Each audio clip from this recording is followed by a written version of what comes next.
اب یہاں یہ بات بیان کرنا بڑا ضروری ہے کہ خدا یسوع مسیح کے شاگردوں نے پوری دنیا میں ان کے حکم کے مطابق مسیحیت کا پیغام، نجات کا پیغام، خدا یسوع مسیح کی قربانی کا پیغام دنیا میں پھیلایا، اور آج تک مسیحیت دنیا کا سب سے بڑا مذہب ہے اور دنیا میں سب سے زیادہ مسیحیت کو فالو کرنے والے لوگ ہیں۔ یہ کیوں کر ہوا؟ یہ صرف اس لیے ہوا جو خدا یسوع مسیح کا پیغام لے کر پوری دنیا میں لوگ گئے۔ یہ ان کی قربانی اور ان کی محنتوں کا صلہ ہے، جنہوں نے اپنی جانوں کی قربانی دی، اذیت ناک موتیں سہیں اور ہزار ثانیہ سہیں، اور پوری دنیا میں مسیحیت کے نام کی منادی کی، کیونکہ انہوں نے مسیح کے اس حکم کی تعمیل کی جو خدا یسوع مسیح نے اپنے شاگردوں کو دیا، جسے گریٹ کمیشن کہتے ہیں، کہ جاؤ پوری دنیا میں اس خوشخبری کی منادی کرو، اور جن باتوں کی میں نے تمہیں تعلیم دی ہے تمام دنیا میں جا کر اس کی منادی کرو اور دوسرے لوگوں کو بھی اس کی تعلیم دو۔ اب ہم سب جانتے ہیں کہ خدا یسوع مسیح کے حکم کے مطابق اور انجیل کی تعلیم کے مطابق آسمان کے نیچے آدمیوں کو کوئی نام نہیں بخشا گیا جس کے وسیلے سے دنیا نجات پائے۔ لیکن آج مسیحی مذہبی رہنما، پوپ ہو یا بڑے بڑے میگا چرچز چلانے والے پادری ہوں، پاسبان ہوں، سب ایسی ہی گمراہ کن تعلیم دے رہے ہیں کہ ہمیں انجیل کی منادی کرنے کی اب ضرورت نہیں ہے۔ ہر کوئی ٹھیک ہے، ہر کوئی اپنے عقیدے اور مذہب کے مطابق ٹھیک ہے، وہ بھی ٹھیک ہے اور ہم بھی ٹھیک ہیں، لہٰذا ہمیں اب کسی کو مسیحیت پر قائل کرنے کی یا انہیں مسیحیت کی خوشخبری سنانے کی ضرورت نہیں ہے۔ ہر انسان اپنے اعمال کی بنا پر خدا کی بادشاہی میں داخل ہوگا، اور جیسے ہم جانتے ہیں کہ یسایہ 64 باب کی 6 آیت میں لکھا ہوا ہے کہ اور ہم تو سب کے سب ایسے ہیں جیسے ناپاک چیز، اور ہماری تمام راست بازی ناپاک لباس کی مانند ہے، اور ہماری بد کرداری آندھی کی مانند ہم کو اڑا لے جاتی ہے۔ یہاں لکھا ہوا ہے کہ ہماری راست بازی خدا کے نزدیک گندے اور ناپاک لباس کی مانند ہے، یعنی کہ اگر ہم اپنی راست بازی اپنے نیک اعمال کی بنا پر ہی خدا کی بادشاہی میں داخل ہونے کے قابل ہوتے تو خدا یسوع مسیح کی صلیب پر جان دے کر ہمارے لیے قربانی دینا بالکل بے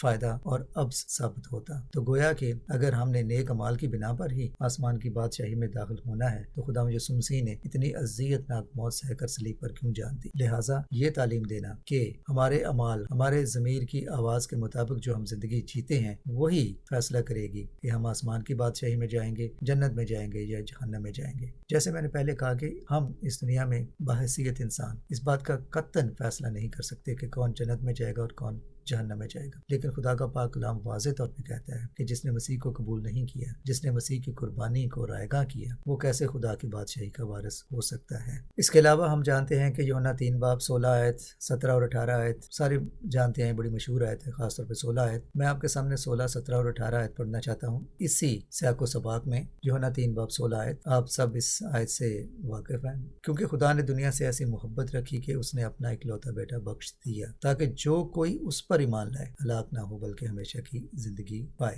17ویں آیت میں لکھا ہوا ہے کہ کیونکہ خدا نے بیٹے کو دنیا میں اس لیے نہیں بھیجا کہ وہ دنیا پر سزا کا حکم دے بلکہ اس لیے کہ دنیا اس کے وسیلے سے نجات پائے۔ 18ویں آیت، جو اس پر ایمان لاتا ہے اس پر سزا کا حکم نہیں ہوتا، جو اس پر ایمان نہیں لاتا اس پر سزا کا حکم ہو چکا۔ اب یہاں اس سے واضح اور کیا بیان ہوگا؟ ہم مسیحیوں کی یہ ذمہ داری ہے خدا یسوع مسیح کے حکم کے مطابق نجات کی یہ خوشخبری لے کر پوری دنیا میں جائیں۔ پولس رسول نے کہا کہ میں انجیل سے شرمسار نہیں ہوں، لیکن آج کے مسیحی پاسبان مسیح کی اس خوشخبری کی منادی سے گویا کہ نادم ہیں، شرمندہ ہیں، اس کی بات نہیں کرنا چاہتے، اور یہ کہتے ہیں کہ سب اپنے اپنے جگہ پہ ٹھیک ہیں اور سبھی خدا کی بادشاہی کے وارث ہوں گے صرف اپنے اعمال کی بنا پر۔ اب جیسے پوپ صاحب نے یہ کہا کہ ہر انسان اپنے ضمیر کی آواز کے مطابق جیسی زندگی بسر کرتا ہے، چاہے وہ ملحد ہے، چاہے وہ خدا کو مانتا ہی نہیں، خدا کے وجود کا منکر ہے، انکاری ہے، لیکن وہ اپنے اچھے اعمال کی وجہ سے خدا کی بادشاہی میں جائے گا، جیسے کہ انہوں نے اس چھوٹے بچے کو یقین دلایا کہ تمہیں پریشان ہونے کی ضرورت نہیں ہے، تمہارا باپ آسمان کی بادشاہی میں داخل ہو چکا ہے، کیونکہ وہ ایک اچھا انسان تھا۔ اب یہاں ایک بڑی ضروری بات یہ ہے کہ اگر انسان کے اعمال ہی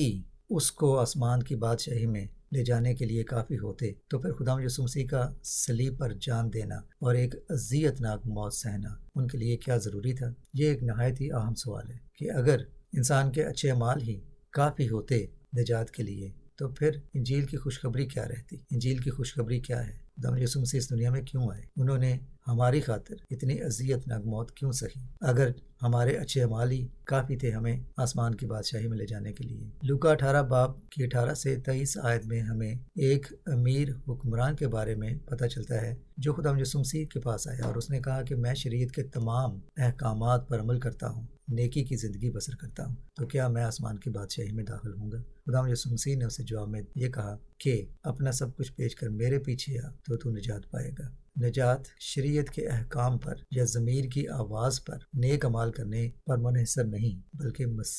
مسیح کو قبول کرنے اور ان کی نجات اور ان کی قربانی کو قبول کرنے پر منحصر ہے، نہ کہ محض شریعت کے تقاضوں کو پورا کرنے سے اور نیک عمال کرنے سے۔ پولس رسول اس گمراہ کن تعلیم کے بارے میں کیا کہتے ہیں؟ غلطیوں کے نام پولس رسول کا لکھا ہوا خط اس کی پہلے باب کی 6 آیت سے آگے۔ میں تعجب کرتا ہوں کہ جس نے تمہیں مسیح کے فضل سے بلایا اس سے تم اس قدر جلد پھر کر کسی اور طرح کی خوشخبری کی طرف مائل ہونے لگے، مگر وہ دوسری نہیں، البتہ بعض ایسے ہیں جو تمہیں گھبرا دیتے ہیں اور مسیح کی خوشخبری کو بگاڑنا چاہتے ہیں۔ لیکن اگر ہم یا آسمان کا کوئی فرشتہ بھی اس خوشخبری کے سوا جو ہم نے تمہیں سنائی ہے کوئی اور خوشخبری تمہیں سنائے تو ملعون ہو۔ جیسا ہم